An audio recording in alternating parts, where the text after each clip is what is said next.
Class 11-এর ছাত্রছাত্রীদের physics ক্লাসরুমে স্বাগত জানাই। আজকের ক্লাসে আমরা ভেক্টরের বহুভুজ সূত্র এটা দিয়ে আজকের ক্লাস শুরু করব। তো তোমরা ভেক্টর অ্যাডিশন শিখেছো, আমরা দুটো ভেক্টরের অ্যাডিশন শিখিয়েছি। তো আজকের ক্লাসে আমরা যেটা শিখবো সেটা হচ্ছে যদি দুটোর বেশি ভেক্টর থাকে তো সেক্ষেত্রে কী করে আমরা ভেক্টর যোগ করতে পারি। তো তোমরা দেখেছো বেসিক্যালি যে আমরা ভেক্টরের ত্রিভুজ সূত্র এবং সামান্তরিক সূত্র এই দুটো সূত্রের মাধ্যমে খুব সহজেই দুটো ভেক্টরকে যোগ করতে পারি। যেমন ধরো এখানে এ ভেক্টর রয়েছে, এই আমার বি ভেক্টর রয়েছে, তাহলে এ আর বি এর লব্ধি হয়ে গেল কি, এটা হচ্ছে আমার সি ভেক্টর। তো কি হয়েছে সেখানে, শুরু হয়েছে কি না, এ যে বিন্দু থেকে শুরু হয়েছিল আর বি যে বিন্দুতে গিয়ে শেষ হয়েছে সেই দুটো বিন্দুকে যখন আমরা জয়েন করে দিচ্ছি তাকেই আমরা বলছি এ আর বি এর লব্ধি। তো এবারে কি হয়েছে, আমরা এখানে বলতে চাইছি ভেক্টরের বহুভুজ সূত্র। তার মানে কি না, যদি দুটোর বেশি ভেক্টর থাকে মানে অনেকগুলো ভুজ, অনেকগুলো ভেক্টরের কথা এখানে বলা হচ্ছে, যদি দুইয়ের বেশি ভেক্টর থাকে তখনও কিন্তু আমরা এই একই নিয়ম অ্যাপ্লাই করে ভেক্টরের লব্ধি বার করতে পারবো। তাহলে বিষয়টা কেমন না, যেমন ধরো এখানে যদি অনেকগুলো ভেক্টর থাকে, এই ধরো একটা এ ভেক্টর রয়েছে, এই একটা ধরো বি ভেক্টর রয়েছে, এই ধরো একটা সি ভেক্টর রয়েছে, এই ধরো একটা ডি ভেক্টর রয়েছে, এরকম অনেকগুলো ভেক্টর দিয়ে দিয়েছে। তাহলে এই এ বি সি ডি এই চারটে যে ভেক্টর রয়েছে সেই চারটে ভেক্টরের লব্ধি তাহলে কত হবে, আমরা কি করব, আমরা এই ডি বিন্দু থেকে এই বিন্দু মানে ডি যেখানে শেষ হচ্ছে ডি এর টার্মিনাল পয়েন্ট আর এর যে ইনিশিয়াল পয়েন্ট এই দুটো পয়েন্ট আমরা জয়েন করে দেবো। করলে যে ভেক্টরটা হচ্ছে ধরো ই ভেক্টর হলো, তাকে আমরা কি বলবো, তাকে আমরা বলবো এ বি সি ডি এই চারটে ভেক্টরের লব্ধি। তাহলে এটাকে কিন্তু মেনলি আমরা বলছি ভেক্টরের বহুভুজ সূত্র। তাহলে ই ভেক্টরকে আমরা কি লিখতে পারি, লিখতে পারবো A vector plus B vector plus C vector plus D vector. তো এর প্রমাণও কিন্তু ভীষণ সহজ। কি করে আমরা এর প্রমাণ করতে পারি, আমরা কিন্তু ত্রিভুজ সূত্রের মাধ্যমেই এর প্রমাণ করে ফেলতে পারি। তো কি হচ্ছে দেখো, বিষয়টা ছিল কি, ত্রিভুজ সূত্রে কি ছিল, এ আর বি দুটো ভেক্টর নিয়ে আমরা যোগ করতাম।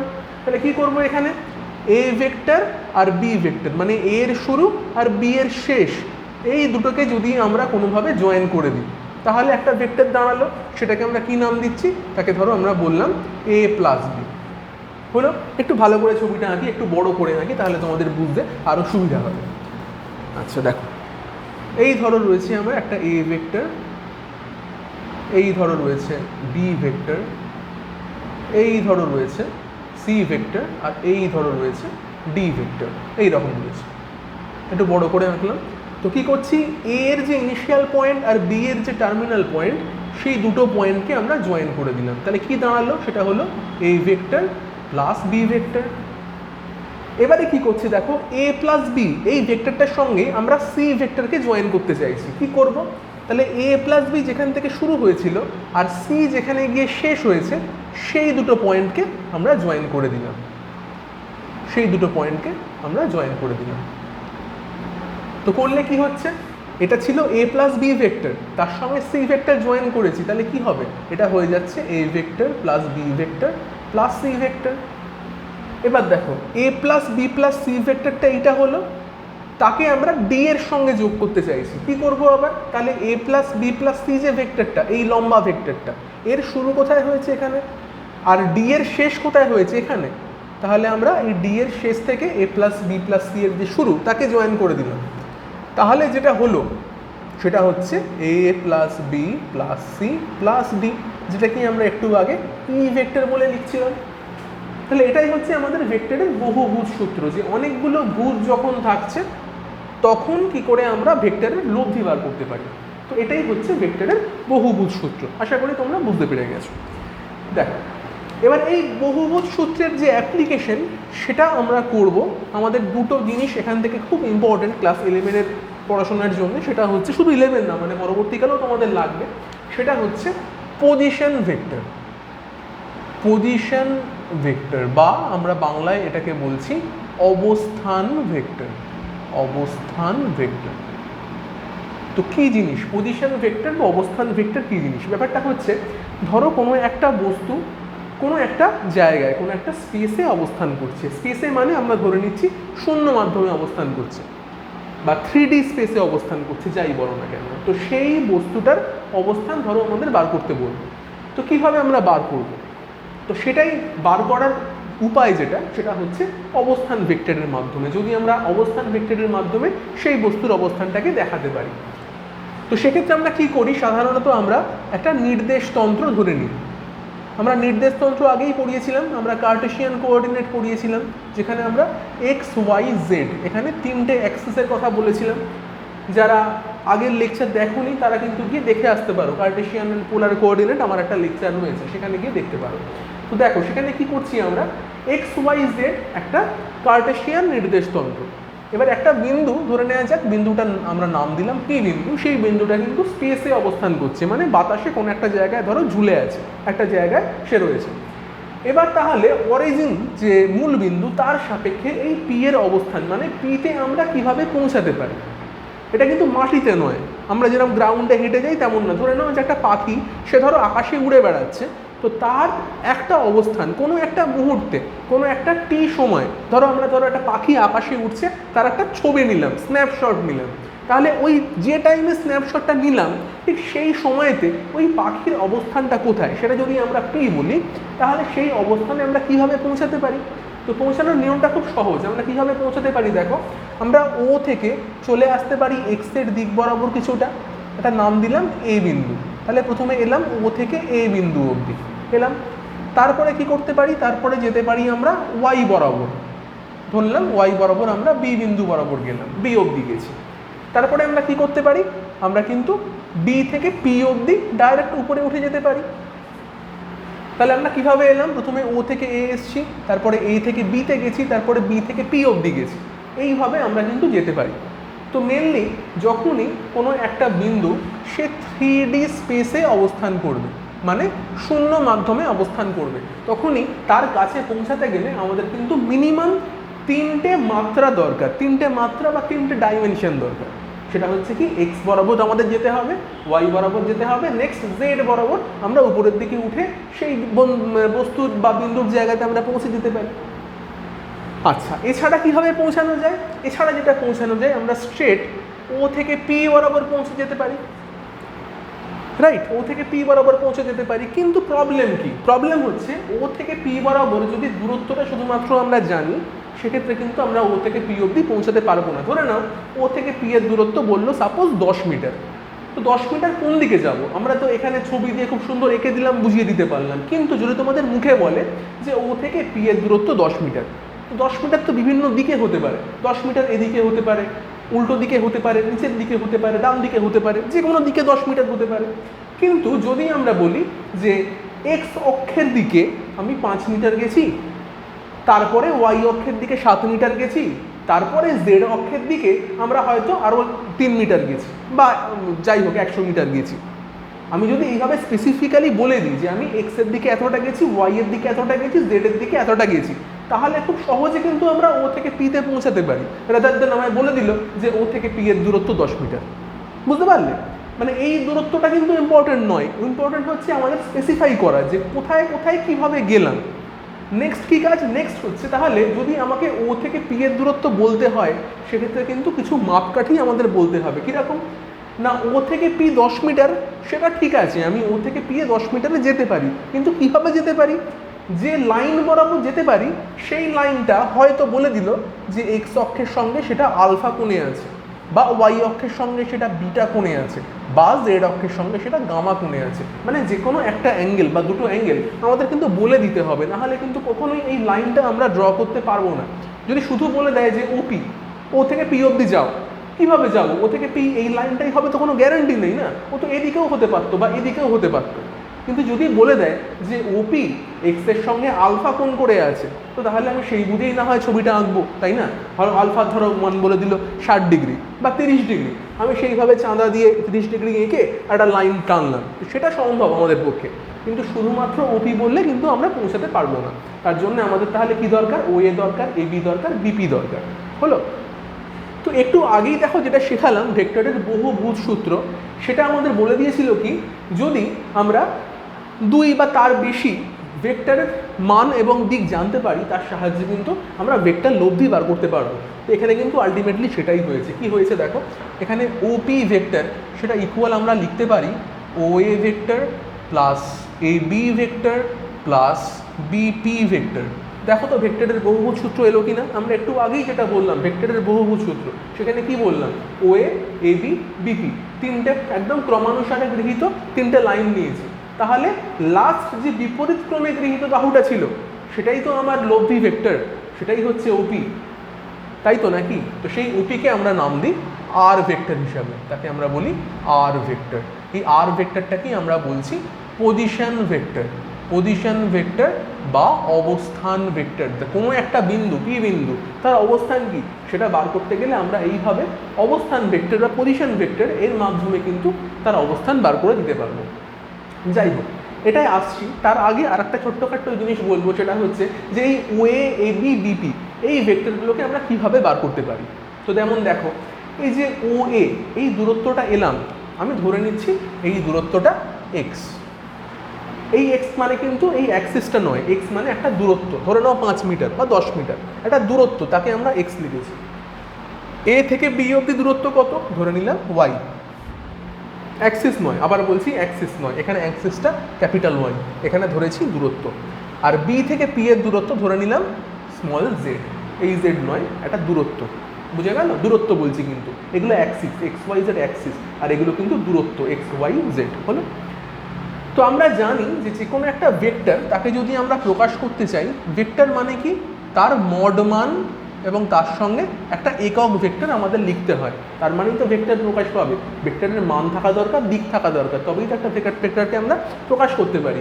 তো দেখো এখানে এই যে OA ভেক্টরটা রয়েছে, তার মান কত, তার মান কিন্তু হচ্ছে x, আর তার দিক কত, দিক হচ্ছে x অক্ষ বরাবর।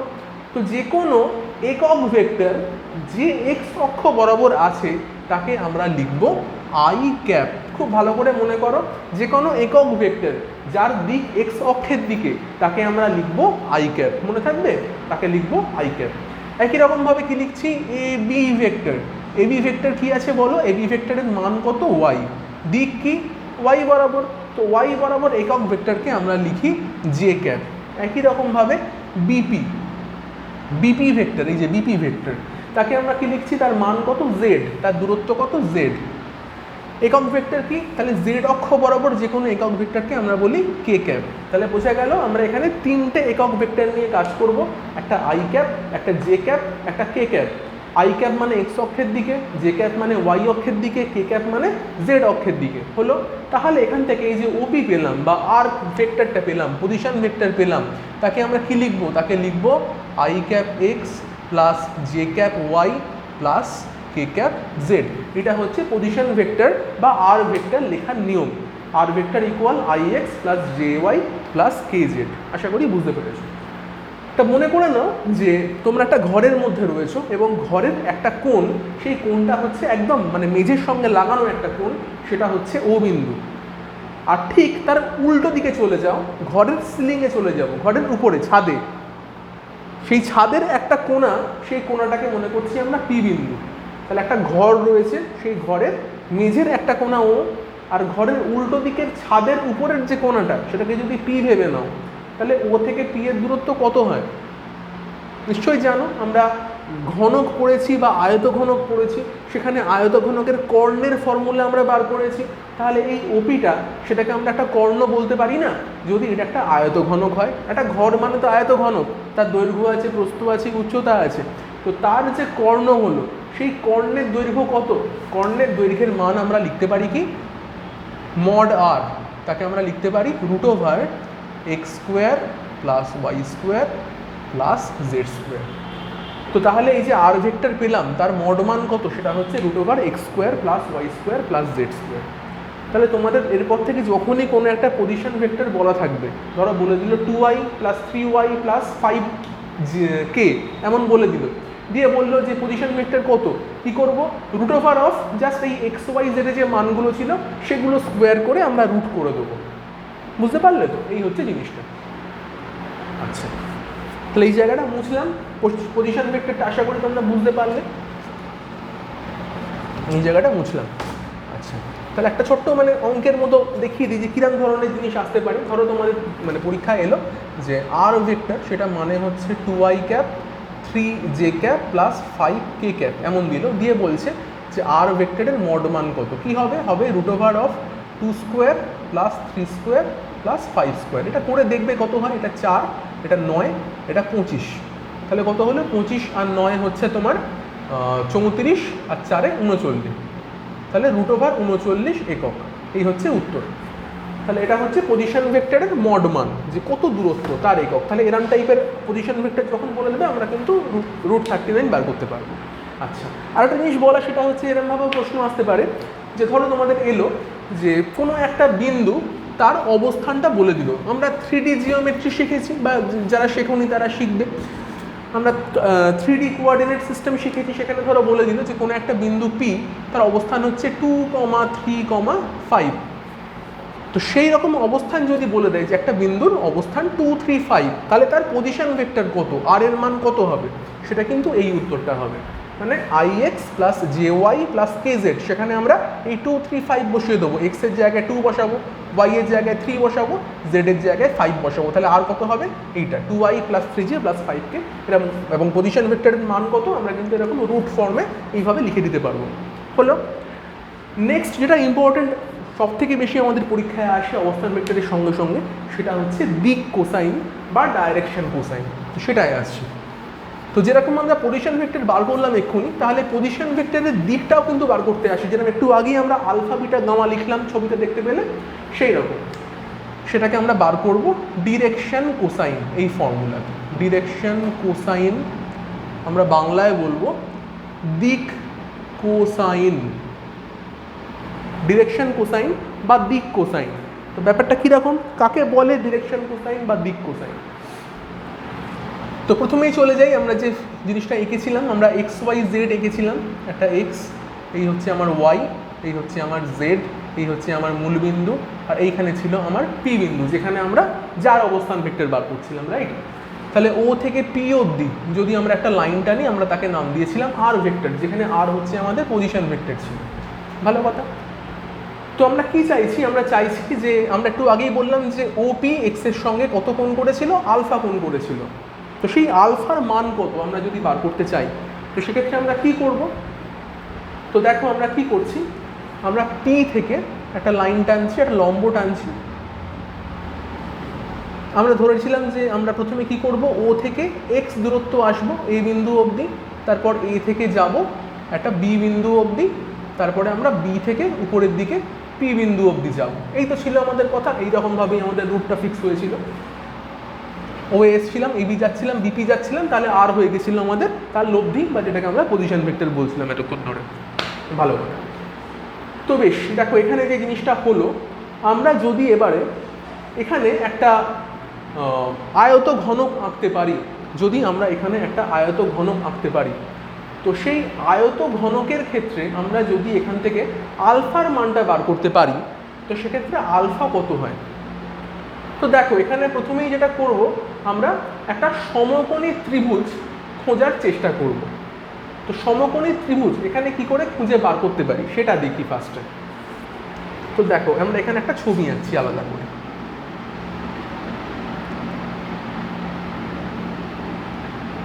খুব সহজ, বাচ্চাদের মতো একদম ছোট্টবেলার মতো করে আমরা একটা আয়ত ঘনক এঁকে নিলাম।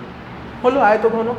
সেই আয়ত ঘনকের এই হচ্ছে আমার এক্স, এই হচ্ছে আমার ওয়াই, এই হচ্ছে আমার জেড, যেটা ছবিতে দেখিয়েছি XYZ। হলো, এই ছিল আমার ও বিন্দুটা, আর এই বিন্দুটাকে আমরা ধরছি পি। যেটা একটু আগেই আমরা বলছিলাম না, যে একটা মেঝের একটা কোণাকে ও ধরবো, আর ছাদের ঠিক উল্টো দিকের কোণাকে আমরা পি ধরবো, এবং সেক্ষেত্রে OP যখনই জয়েন করে দিচ্ছি সেটা হয়ে যাচ্ছে আমার আর। হলো, আর এই জায়গাটা হচ্ছে আমার আলফা। OP এক্স এর সঙ্গে যে কোণ করেছে সেটা আলফা, তাহলে এটুকু এক্স, এটুকু ওয়াই, এটুকু জেড। তাহলে এখানে নাম দিয়ে রাখি ABP। তাহলে কি হলো, OA মানে হচ্ছে আমার এক্স, AB মানে হচ্ছে আমার ওয়াই, আচ্ছা BP মানে হচ্ছে আমার জেড, OP মানে হচ্ছে আমার আর। এইগুলো ফিক্স হয়ে গেছে। আর এখানে আমরা একটা কোণ পেয়েছি। কি কোণ পেয়েছি? আমরা এখানে কোণ পাচ্ছি POA, অ্যাঙ্গেল POA, সেটাকে আমরা বলছি আলফা কোণ। POA, তাহলে OP O এর সঙ্গে একটা কোণ তৈরি করেছে। ভালো কথা। তো এইবারে দেখো আমরা কি করতে চাইছি, আমরা এখানে একটা সমকোণী ত্রিভুজ সেটা নেব। তো সমকোণী ত্রিভুজ দেখো এখানে আমরা কি নিতে পারি, আমরা এখানে সমকোণী ত্রিভুজ নিচ্ছি ও পি আর এ। তার জন্য আমরা কি করব, পি থেকে এ অবধি আমরা একটা ছোট্ট লাইন টানলাম, পি থেকে এ অবধি লাইন টানলাম, তাহলে একটা ত্রিভুজ কমপ্লিট হলো, পি ও এ ত্রিভুজ, পি ও এ, এখানে একটা সমকোণী ত্রিভুজ আনলাম যেখানে পি থেকে এ অবধি আমরা একটা লম্ব টেনেছি। হয়তো ছবিটা দেখে বোঝা যাচ্ছে না ভালো, কিন্তু অ্যাকচুয়ালি পি থেকে এ অবধি আমরা একটা লম্ব টেনেছি, এই হচ্ছে বেসিক কথা। তো পি থেকে এ অবধি লম্বটা আনলাম, সেটা কি, সেটা হচ্ছে এই যে সামনের বাহুটা ছিল না, এই বাহুর ওপর একটা লাইন টানলাম কর্ণ বরাবর। মানে ব্যাপারটা কীরকম, ধরে নাও সামনের এই যে বাহুটা, এই যে বাহুটা, এই বাহুর একটা কর্ণ টানলে যেটা হয় সেটা করেছি পি এ, এটা আমার পি ছিল, এটা হচ্ছে আমার এ, এই কর্ণটা খালি টেনেছি, বাকি ব্যাপারটা কিন্তু ওই দিকে রয়েছে, বাকি ওটা কিন্তু ভিতরের দিকে, জাস্ট একটা সামনের দেয়ালটা, এই দেয়ালের ওপর একটা লম্ব মানে কর্ণ টানলে যেরম হয় সেরম করেছি আর কি। বেশ, তাহলে এখানে যে একটা সমকোণী ত্রিভুজ তৈরি হয়েছে পিও এ সমকোণী ত্রিভুজ, তো সেখান থেকে আমরা লিখতে পারি দেখো কস আলফা, সমকোণী ত্রিভুজের কস আলফা মানে কি হয়, ভূমি বাই অতিভুজ হয়। তাহলে ভূমি কত, ভূমি হচ্ছে আমার এখানে ও এ আর অতিভুজ হচ্ছে আমার ওপি, যদি খুব ভালো করে সমকোণী ত্রিভুজটা বুঝতে পারো, কারণ লম্ব হচ্ছে আমার পি এ, আমি পি থেকে এ অবধি লাইন টেনে লম্ব টেনেছি, তাহলে ভূমি কি, ভূমি হচ্ছে ও এ, অতিভুজ হচ্ছে ওপি।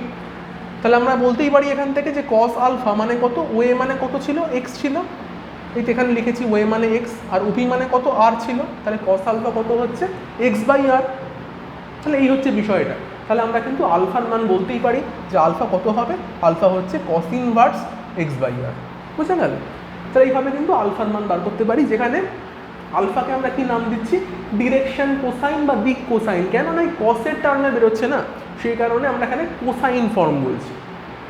যে আর এর দিক কত, কি বলবো, এক্স এর সঙ্গে কত কোণ করে আছে, কস ইনভার্স এক্স বাই আর কোণ করে আছে, তাহলে আর ভেক্টরটা মানে পজিশন ভেক্টরটা এক্স এর সঙ্গে কত কোণ করেছে, কস ইনভার্স এক্স বাই আর, বুঝে গেল। একই রকমভাবে আমরা কিন্তু বিটা গামাও বার করতে পারি, বিটা কোণটা, বিটা হচ্ছে এই জায়গাটা, ওয়াই এর সঙ্গে যে কোণটা করে তাকে আমরা বিটা বলবো। তাহলে বিটা কি হবে, তাহলে এই ছবিটাতেই দেখাই ছোট্ট করে, এই ছবিটাতেই যদি আমরা দেখাতে চাই, দেখো কি হচ্ছে, এই তো ছিল সরি কি ছিল দেখো এখানে, এইটা ছিল বিটা। তাহলে কি করবো এবারে, এই যে দেয়ালটা, এই যে এই দেয়ালটা, এই দেয়ালটা যেটা, বুঝতে পারছো তো কোন দেয়ালটা বলছি, মুছে দিলাম কিন্তু আবার, এই দেয়ালটার কথা বলছি, সাইড দেওয়ালটা যেটা, সেই দেয়ালের ওপরে আমরা একটা কর্ণ টানবো। এবার এটা ছিল আমার পি বিন্দু, একটা কর্ণ টানবো, তাহলে এটা হলো লম্ব, মানে ও ওয়াই এর ওপর পি ওয়াই একটা লম্ব টেনেছি, কি করেছি, ও ওয়াই তার উপরে লম্ব টেনেছি পি ওয়াই, তাহলে এখানে ত্রিভুজ হলো কি, ত্রিভুজটার নাম হচ্ছে পি ও ওয়াই ত্রিভুজ, এবং এটাও একটা সমকোণী ত্রিভুজ। তাহলে এখান থেকে আমরা কস বিটা বার করতে পারি, কস বিটা কি, ভূমি বাই অতিভুজ, ভূমি কত ও ওয়াই, অতিভুজ কত ওপি, ও ওয়াই মানে কত, সরি এখানে ভুল লিখেছি, এগুলো এ হবে না, এগুলো ও হবে, ওবি, ওবি মানেই তো হচ্ছে আমার অ্যাকচুয়ালি কী হয়েছে দেখো এখানে, না ঠিকই লিখেছিলাম এবি হবে, দেখো এখানে এবি যেটা সেটাই তো ও ওয়াই হচ্ছে না, তো সেটাকেও আমরা ওয়াই বলতে পারি। এবি মানে কোনো একটা, ধরো আমাদের এখানে কি রয়েছে, একটা আয়ত ঘনক রয়েছে, তো আয়ত ঘনকের সামনের এই বাহুটা যা দূরত্ব, এই ও ওয়াই ওয়াই এর দূরত্বও তো তাই একই হবে না, তো সেই কারণে আমরা এখানে মানে ও ওয়াইকে তুমি এবিও বলতে পারো বা ওয়াইও বলতে পারো, ব্যাপারটা একই, মানে এটা হচ্ছে আমার ওয়াই। আর ওপি কত, ওপি মানে হচ্ছে আর। দেখো ব্যাপারটা বুঝলে কি না, কি বলতে চাইলাম আমি, এটা ঠিকই ছিল, এটা ঠিকই ছিল, মানে এখানে ও এ মানে এক্স, এবি মানে হচ্ছে ওয়াই, আর বিপি মানে হচ্ছে জেড। তো ভালো করে খেয়াল করো এখানে, মানে আমি এখানে ও জেড বলি আর বিপি বলি, মানে হাইট তো দুটোই সেম হবে, একটা ধরো ঘর রয়েছে, ঘরের দুটো দেয়ালের হাইট তো একই হবে না, কিনা একটা দেয়াল বেশি মানে উঁচু, একটা দেয়াল কম উঁচু, সেরকম হলে তো ঘর হয় না। তো এখানে ব্যাপারটা তাই, মানে ও জেড মানেও যা, বিপি মানেও তাই, এবি মানে যা, ও ওয়াই মানেও তাই, বিওয়াই মানে যা, ও এ মানেও তাই, এই হচ্ছে বিষয়টা আর কি। সেটাই আমি এখানে ও ওয়াই মানে কি লিখছি, ওয়াই লিখছি, ও ওয়াই আর এবি যেহেতু সেম, এবি মানে ওয়াই, তাহলে ও ওয়াইটাকেও ওয়াই লিখবো, তাই না। তাহলে এভাবে কস বিটা লিখতে পারি। তাহলে একই রকমভাবে কস গামাও লিখতে পারি, কস গামা কত, কস গামা মানে হচ্ছে আর এর সঙ্গে জেড যে কোনটা করছে তাকে আমরা গামা নিয়ে নিতে পারি, তো সেটাকে লিখছি তাহলে কত, সেটাকে নিচ্ছি কস গামা, সেটাকে এই ফর্মেই লিখতে পারি কি জেড বাই আর। তাহলে কি এলো, একটু আগে এসেছিল কস আলফা, সেটা মানে লিখেছিলাম এক্স বাই আর, কস বিটাকে লিখেছি ওয়াই বাই আর কস গামাকে লিখেছি জেড বাই আর। এই তিনটে জিনিস এলো। এবার দেখো এখান থেকে একটা মজার জিনিস করছি, আমরা এই তিনটে জিনিসকে যদি স্কোয়ার করে যোগ করে দিই তাহলে কি হবে, তিনটে ইকুয়েশন তাকে স্কোয়ার করে যোগ করছি, এই একটা নাম্বার 1, নাম্বার 2, নাম্বার 3, তিনটেকে 1 square plus 2 square plus 3 square করছি। কি হবে জিনিসটা, cos square alpha plus cos square beta plus cos square gamma, সেটা ইকুয়াল কি হয়ে যায় X square by R square plus Y square by R square plus Z square by R square. তাহলে ultimate কি এলো, নিচে লসাগু করলে আর স্কোয়ার, ওপরে কি হয় X square plus Y square plus Z square. সেটা মানে কি, সেটা মানে তো ওপরে আর স্কোয়ার আর নিচেও আর স্কোয়ার মানে 1। এটা আর স্কোয়ার কেন একটু আগেই লিখেছিলাম, আর মানে কত, পজিশন ভেক্টরের ফর্মুলা কি ছিল, root over X square plus Y square plus Z square ছিল। তাহলে আর স্কোয়ার কত হবে, রুটটা উঠে যাবে জাস্ট, আর স্কোয়ার মানে কি এর রুটটা থাকবে না তো।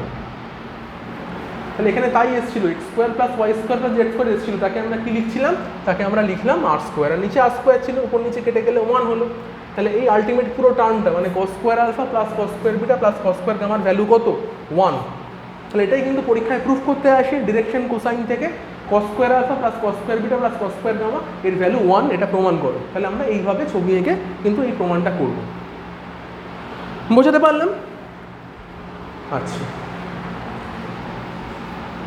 তাহলে তোমরা কি শিখলে বলো আজকে, পজিশন ভেক্টর শেখানো হলো, ডিরেকশন কোসাইন শেখানো হলো।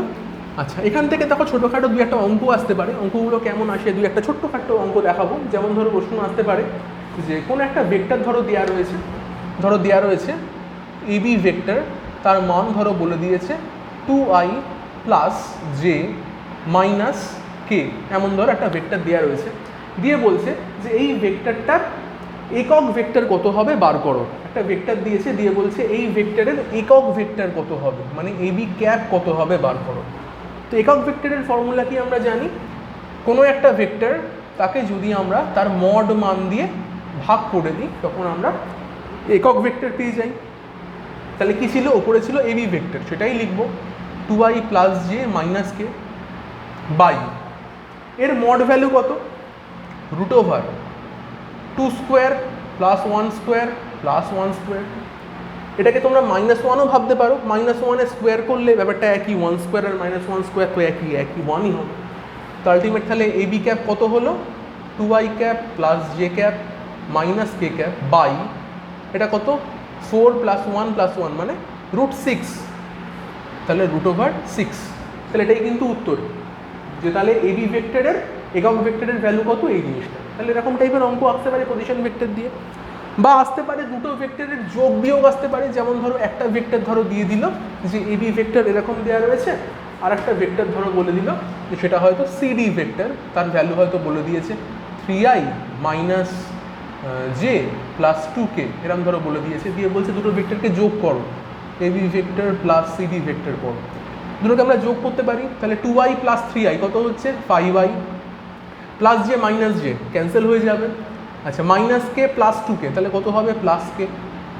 তাহলে এরকম টাইপের সিম্পল মানে যোগ বা বিয়োগ আসতে পারে, এবি মাইনাস সিডি আসতে পারে, দুটো ভেক্টরকে বিয়োগ করো আসতে পারে। কি করবো, 2i মাইনাস 3i কত হবে মাইনাস i হবে, plus J minus of minus J মানে এটা প্লাস হয়ে গেল, তাহলে প্লাস 2j হয়ে গেল, মাইনাস কে মাইনাস 2k মানে মাইনাস 3k।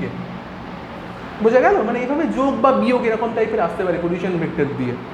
তাহলে আজকের মতো ক্লাসটা এখানেই শেষ করছি, পরবর্তীকালে ভেক্টরের আরও ক্লাস নিয়ে আমরা চলে আসবো।